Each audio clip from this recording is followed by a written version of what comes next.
Okay guys, let's do this question together.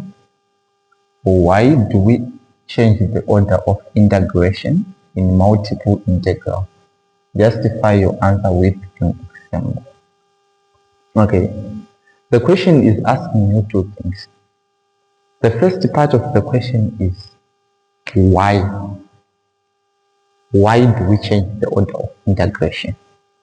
The second part, justify your answer with an example.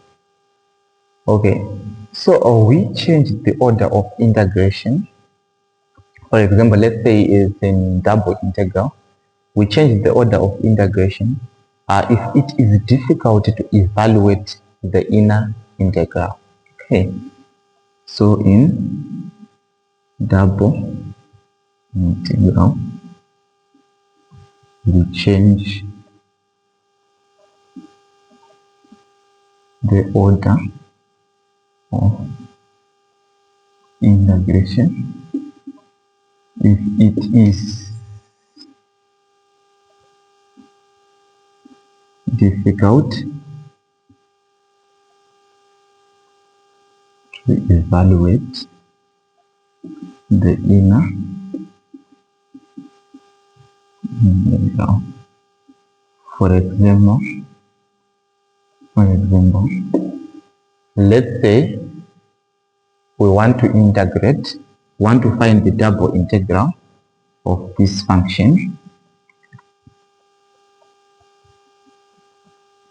x up to infinity, 0 up to infinity. Okay, this means that you are supposed to integrate this function with respect to y first. But if you check, it is impossible to integrate this with respect to y. That's why I'm going to change the order of integration. If you want to change the order of integration, I told you in the previous videos that it is important to draw a graph. This reduces the chances of making error. So I'm going to draw the graph. Y, x. This is the lower limit of y. So y is equal to x. The upper limit of y is equal to infinity. Y is going. Okay. Here, the lower limit of x is equal to 0. This is the graph. X is equal to 0. X is equal to infinity. X is going. Okay. So the region bounded by the two curves is this. Okay. So I want to change the order of integration so that it becomes dx dy. So I'm going to draw the horizontal shape. This means that the upper limit of x lies on this curve, then the lower limit lies on this line. So now the upper limit for x, the lower limit for x. Upper limit of x is y, the lower limit of x is 0. Upper limit for y is infinity. Okay, then lower limit for y is 0. Now let's find the double integral with these limits. Okay, this is the double integral of e to the power negative y by y dx dy. This is 0, this is 1, this is 0, this is infinity.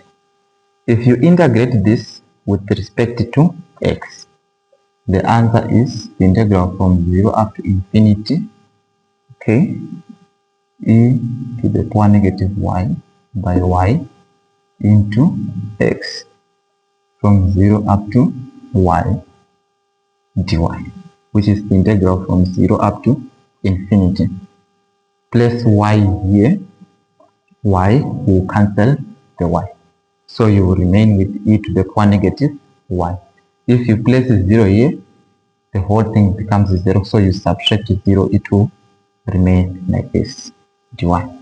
If you integrate this with respect to y, the answer is negative e to the power negative y from 0 up to infinity. Okay, let's substitute now. This is negative e to the power negative infinity. Okay, minus e to the power negative 0. Okay, e to the power infinity, the answer is 0. Minus, this is e to the power 0. Okay, the answer is 1. Minus 1. So the final answer of this example is 1. Okay,